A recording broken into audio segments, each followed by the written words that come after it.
সরকার নয়, এই সরকার সরকার নয়, এই সরকার মানুষের কথা বলে না, এই সরকার রাজ্যের জনসাধারণের কথা বলে না, এই সরকার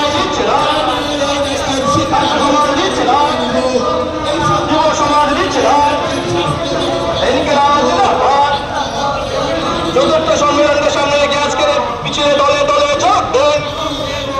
সাংগঠনের চতুর্থ সম্মেলনকে সামনে রেখে আজকের প্রথম মিছিলে দলে দলে যোগ দেন। আরো জোরে আওয়াজ তুলুন, ইনকিলাব জিন্দাবাদ।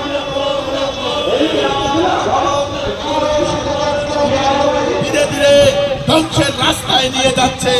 আমরা ভারতের গণতান্ত্রিক যুব ফেডারেশন ডিওয়াইএফআই চতুর্থ বিভাগীয় সম্মেলনকে সামনে রেখে মন্ত্রীরা এই সমস্ত জায়গা থেকে টাকা নিয়ে থাকে। আপনারা দেখেছেন এই রাজ্যের উন্নয়নের টাকা লুটে পুটে খাচ্ছে। কিছুদিন আগে রাজ্যের ক্যাবিনেটের একজন সদস্য রাজ্য মন্ত্রিসভার গুরুত্বপূর্ণ মন্ত্রী সুধাংশু দাস ক্যামেরার সামনে দিয়ে রেখেছে।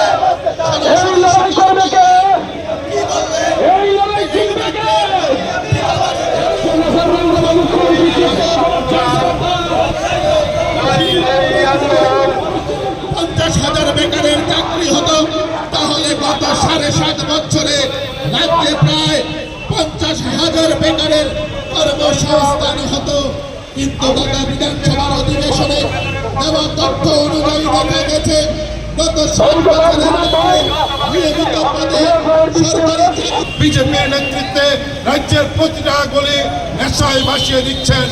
এক অন্ধকার ভবিষ্যৎ গোটা নতুন প্রজন্মের সামনে দাঁড় করিয়ে দিচ্ছেন।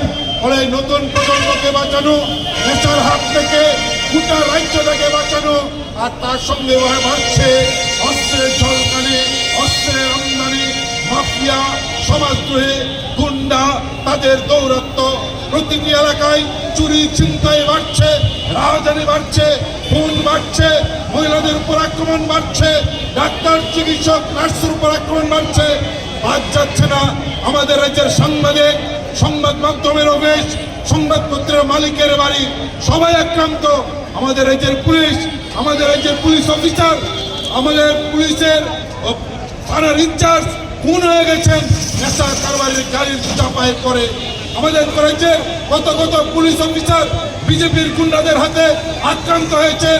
আগরতলায় পুলিশ অফিসারকে বিজেপির নেতারা অপহরণ করে নিয়ে যাওয়ার কথা বলেন।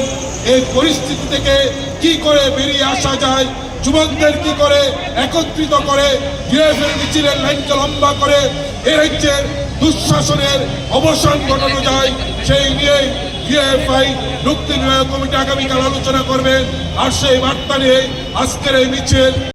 আনন্দ আর ভালোবাসার দীপ্তিতে গড়া সমুজ্জ্বল পরমা, ঠিক তোমারই মতো। শ্যাম সুন্দর কোম্পানি জুয়েলার্স, আগরতলা, উদয়পুর, ধর্মনগর, কলকাতা।